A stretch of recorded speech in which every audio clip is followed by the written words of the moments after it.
Alors, je vous préviens, c'est une chronique qui va me valoir des points Godwin. Voilà, mais en même temps, c'est pas moi qui ai commencé, parce que les années 30, Hitler, le nazi, se sont invités sur les réseaux sociaux, on le voit par exemple avec ce tweet, ou sur les plateaux de radio et de télé, par exemple, Bertrand Delanoë sur RTL, qui disait, comme vous pouvez l'écouter, « Dans les années 30 en Allemagne, l'extrême gauche n'a pas voulu choisir entre les sociodémocrates et les nazis. Hitler a été élu par le suffrage universel. » Aïe, aïe, aïe, aïe, aïe. Bon, résultat, je me suis dit que ça valait le coup de s'y attarder un peu. Alors, je désamorce au préalable. Évidemment, les différences entre aujourd'hui et les années 30 sont énormes. Je ne suis pas complètement débile. Marine Le Pen et Hitler, c'est pas la même chose. Le programme du FN, ce n'est pas Mein Kampf. Il n'y a pas au FN de milices à la hauteur des SA du nazisme. Qu'il y ait au sein du Front National des nostalgiques décomplexés du Troisième Reich, des néo-nazis plus que flippants, ne fait pas pour autant du Front National un parti nazi. Je sais aussi tout aussi pertinemment que le contexte est différent. On ne sort pas aujourd'hui de 4 ans d'une guerre atroce, comme c'était le cas dans l'Europe des années 30. On ne sort pas non plus d'un traité qui, écrasant les vaincus, a miné la paix à venir, d'autant que la logique rancunienne a duré assez longtemps. Notre République est beaucoup plus enracinée que ne l'était la jeune République de Weimar, fragile et contestée. Actuellement, 40% de la population n'est pas au chômage et le climat de violence politique n'est évidemment sans aucune mesure avec ce qui était le cas dans les années 30. Et puis surtout, on a vécu les années 30, enfin en tout cas, on sait qu'elles ont existé, ça laisse des traces et des leçons. Donc évidemment, il y a d'irréductibles différentes. Mais ça n'empêche pas de réfléchir, à condition de ne pas raconter n'importe quoi. Et donc moi, je voudrais revenir un petit peu sur ce qui s'est passé en Allemagne au début des années 30 pour rétablir l'histoire. Et à nouveau, j'insiste, je ne veux pas faire une leçon d'histoire qui pousse à agir ou à faire quoi que ce soit dans les jours à venir. Je cherche juste à répondre par l'histoire à des instrumentalisations du passé dans la scène médiatique et politique. Et d'ailleurs, j'en profite pour remercier Aurélie Gascon. Elle a fait un très bon tweet sur ces années-là. On a beaucoup échangé sur Twitter. Et en fait, Twitter, c'est un endroit où on discute pas mal d'histoire. Et je vous invite à aller regarder, c'est très intéressant. Alors, 3 choses que je voudrais dire. 1, Hitler n'a pas été élu démocratiquement. 2, la division de la gauche n'est pas la seule ni la principale responsable de son accession au pouvoir. Et donc 3, il va falloir qu'on aille regarder un petit peu ailleurs, et notamment le rôle de la droite, des partis conservateurs et du patronat dans les années 30-33. Alors, première chose, Hitler, c'est sûr, il est arrivé légalement au pouvoir, mais pas démocratiquement. Il n'a pas été élu non plus. Il est arrivé au pouvoir parce que le président de la République, Hindenburg, l'a nommé chancelier le 30 janvier 1933. Ce alors qu'Hitler n'avait pas de majorité au Reichstag. Il était même en recul. Il y avait eu des élections en juillet 32, le NSDAP avait fait 37%. En novembre 32, il fait que 33%. Il perd 2 millions d'électeurs. Lui, le vivait comme un échec. Pourtant, alors qu'il n'avait pas de majorité, certes un fort groupe parlementaire, mais pas de majorité, eh bien Hindenburg le nomme chancelier. Bon, ça ne gênait pas Hindenburg, il avait déjà nommé chancelier des gens qui n'avaient pas de majorité. Il appliquait un des articles de la Constitution qui lui permettait de le faire, l'article 48.2. Donc Hitler arrive au pouvoir, il n'a pas de majorité, il est nommé par le président. Et qu'est-ce qu'il fait immédiatement? Il dissout le Parlement. Enfin, il demande à Hindenburg de dissoudre le Parlement, ce que Hindenburg fait. Il aurait pu ne pas le faire, mais il le fait. Les nouvelles élections doivent avoir lieu en mars. Entre les deux, Hitler a toute latitude pour gouverner sans représentation nationale. Il va donc prendre des ordonnances. À nouveau, il a besoin de l'accord d'Hindenburg qui lui donne, supprime par exemple la liberté de la presse et de rassemblement pour le Parti communiste allemand, le KPD, dès février, et fait passer une ordonnance qui interdit de critiquer le gouvernement. Les élections ont lieu en mars, et ces élections n'ont absolument rien de démocratique, vu le climat de violence politique. Et là, on parle d'assassinat politique. D'autant qu'après l'incendie du Reichstag, le 27 février, la chasse aux communistes, rendue responsable, est lancée. Le 5 mars, les élections se tiennent, il y a une énorme participation, 90%. Et sur les 647 sièges du Reichstag, les nazis en obtiennent ou n'en obtiennent que 288. C'est énorme, mais ce n'est pas la majorité absolue. Les sociodémocrates, 120, les communistes qui ont pu quand même se présenter aux élections, 80.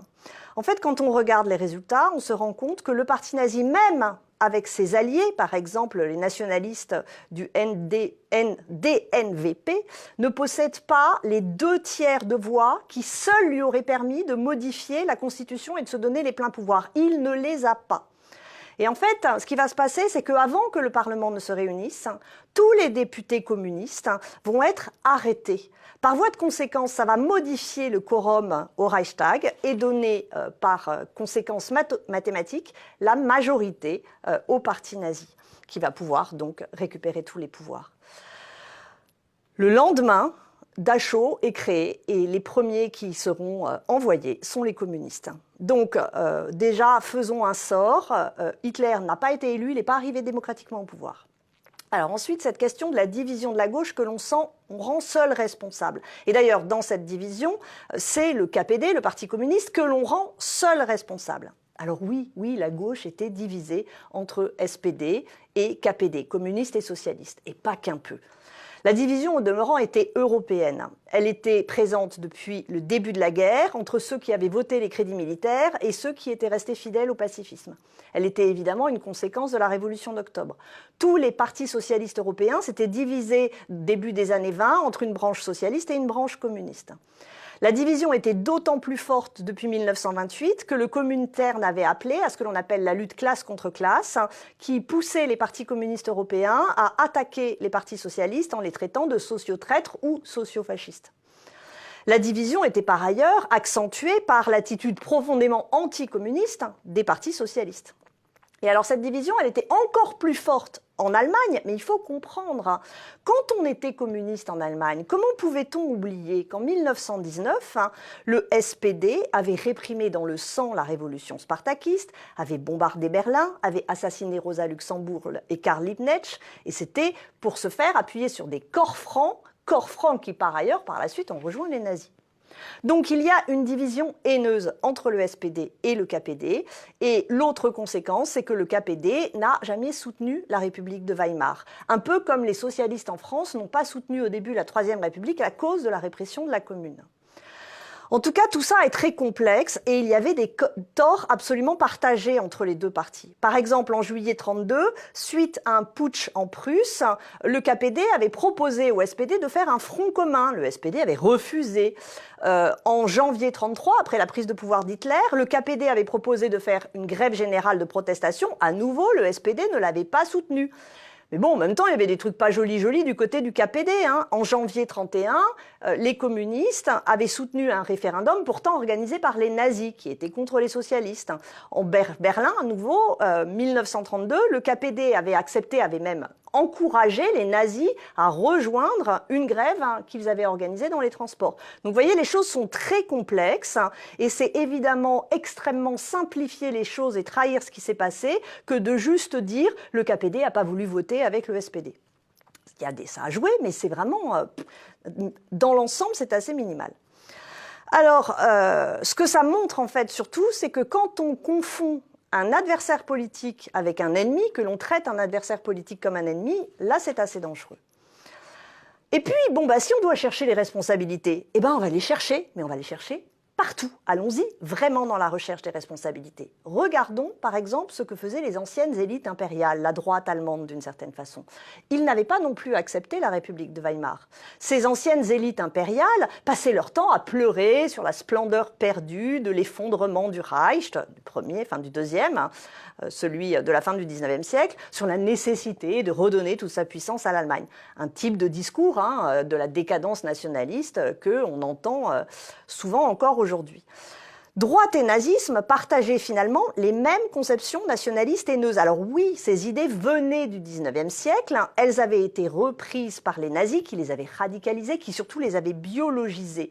Mais les partis conservateurs les avaient elles aussi dans leur logiciel. Et d'ailleurs, l'antisémitisme, la désignation des juifs comme ennemis de l'intérieur, comme responsables de cette décadence, c'était évidemment au cœur de l'idéologie nazie, on le sait, mais c'était aussi partie prenante du logiciel de la droite conservatrice de l'époque.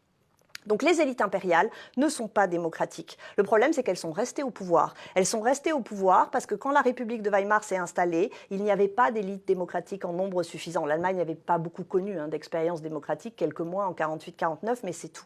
Donc les hauts fonctionnaires de l'Allemagne des années 30 sont très nombreux à être contre la République. Donc vous voyez, la République, elle n'avait pas beaucoup de soutien à sa base. Elle n'en avait pas à droite, elle n'en avait pas à gauche, et les partis, qu'on disait de Weimar, n'étaient pas majoritaires. Les élites impériales, soit dit en passant, elles étaient très corrompues, mais la corruption était présente dans à peu près tous les partis de l'Allemagne, corruption qui fragilisait, là encore, en plus le régime. Le NSDAP aussi, d'ailleurs, le parti nazi, était corrompu. Hitler, par exemple, se soustrayait à l'impôt sur les droits d'auteur de son best-seller atroce, Mein Kampf. Autre point intéressant de comparaison, l'Allemagne est en crise, une crise terrible. Au pouvoir, depuis l'entrée en crise, il y a le Zentrum, c'est un centre droit catholique, qui est soutenu par le SPD, les socialistes, un soutien timide mais un soutien quand même. Or, pour régler la crise, ils vont faire des mesures économiques absolument drastiques, qu'ils vont imposer à coup d'article 48 de la Constitution de Weimar, qui est un article qui permet de gouverner par ordonnance. Donc cette pratique du pouvoir, à la fois mesure économique drastique et pratique autoritaire du pouvoir, ça a deux conséquences. Ça fragilise la République et évidemment, vous vous en doutez, ça n'aide pas le KPD à soutenir et à se rallier avec le SPD qui soutient ce type de politique. Donc, vous avez une droite qui va des partis libéraux aux conservateurs, en passant par le Zentrum, une droite qui veut en finir avec la République de Weimar, une droite qui la mine de l'intérieur et qui, au passage, se débarrasserait bien du Parti communiste, puisque leur anticommunisme était violent.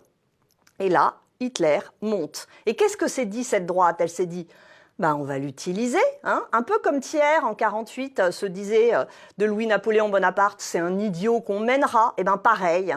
Ils pensent qu'Hitler, qu'ils appellent le peintre en bâtiment, en fait, il faisait juste des toiles un peu mauchardes, mais bon, le peintre en bâtiment, c'était encore plus négatif pour eux. Ils pensent qu'il sera manipulable, qu'ils en feront leur affaire. Donc, ils laissent voir, ils encouragent Hindenburg à le nommer chancelier, pensant après récupérer les choses.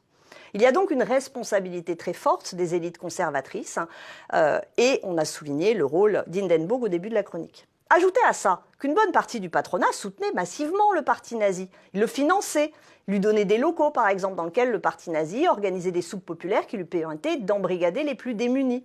Certains grands industriels avaient adhéré au parti. Comme beaucoup tenaient des médias, ils les ont mis à son service. Par exemple, Hugenberg, magnat de la presse conservatrice, a travaillé à rendre Hitler fréquentable. Quand on regarde la campagne de 1932, les nazis, ils ont collé des millions d'affiches, imprimé 12 millions de journaux, organisé 3000 meetings. Hitler, il allait d'un meeting à l'autre dans un avion privé. Le parti nazi, en 1932, c'est des milliers de permanents. Rien que pour l'entretien des SA, ça coûtait 2 millions de marks par semaine. C'est qui payait ça, à votre avis ? De toute façon, il suffit de voir la composition du Haut Comité économique du gouvernement nazi après. Alors, il y a Krupp dedans, roi de l'industrie de l'armement, Thyssen, baron de l'acier, Siemens, roi de l'électricité, Bosch, de la chimie. En fait, le patronat comptait sur Hitler pour appliquer une politique de casse sociale. De toute façon, alors, pour expliquer quand même, ce qu'il faut voir, c'est que de la droite au KPD, finalement, aucun ne percevait vraiment la spécificité du nazisme. Ils ne percevaient pas les dangers comme nous, on peut les voir rétrospectivement. C'est facile, nous on voit, mais eux en avaient pas forcément conscience. Alors oui, pour revenir aux communistes, ils voyaient pas le danger nazi et ils faisaient une confusion entre les sociofascistes et les nazis. Et évidemment, on peut accumuler tout un tas de citations qui le montrent, par exemple comme celle de Thälmann, mort peu après d'ailleurs à Dachau, que l'on a retrouvé largement cité. La social-démocratie, disait-il, essaie, en évoquant le spectre du fascisme d'Hitler, de détourner les masses d'une action vigoureuse contre la dictature du capital financier. Il faut voir en plus que le KPD suivait des directives du Comintern qui avaient encore moins d'éléments pour comprendre la spécificité du nazisme. Mais la droite ne comprenait pas plus. Quand on regarde les résultats, les réactions des journaux, par exemple parisiens, après la prise du pouvoir d'Hitler, ils sont persuadés qu'Hitler est tout à fait démocratique. Ils disent il n'y a pas d'incompatibilité d'humeur entre Hitler et la démocratie, il va faire une politique démocratique. Finalement, un des premiers qui a vu le danger, c'est Trotsky. Lorsqu'il dit « Identifier la social-démocratie avec le fascisme est tout à fait insensé. Dans la lutte contre le fascisme, nous sommes prêts à passer des accords pratiques avec le diable et avec sa grand-mère. » Enfin, pour expliquer l'arrivée au pouvoir d'Hitler, il y a quand même un truc qu'on oublie toujours et qu'il ne faut pas oublier, c'est l'efficacité des nazis, c'est l'efficacité d'Hitler, c'est à la fois l'efficacité tactique, la propagande, etc. Mais aussi, il faut voir que dans cette Allemagne qui était dans une crise terrible, quand la République était minée de l'intérieur, par la droite notamment, quand on voit que la démocratie était piétinée par ceux qui se disaient démocrates, eh bien, ça fait mal à dire et c'est un peu difficile à comprendre, mais le fait est que le nazisme a pu représenter pour une masse de gens une solution, voire un espoir, et ça explique aussi l'arrivée au pouvoir d'Hitler. Donc au final, les responsabilités, elles sont très nombreuses.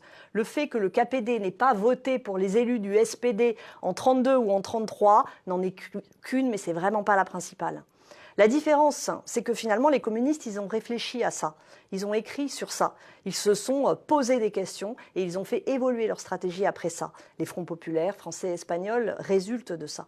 Alors, si les fronts populaires ont lieu, c'est parce que les socialistes aussi ont fait évoluer leur stratégie. Mais il est où le mea culpa de la droite? Il est où le mea culpa du patronat? Ça, on ne le voit pas. Ce qui fait que, résultat, en plus du fait que c'est très utile à certains de charger l'extrême gauche à coups de poing Godwin, les communistes ont laissé tout un tas de citations à facilement réutiliser. Alors que comme les autres se sont tus sur leurs responsabilités, eh ben les autres, on n'en parle pas.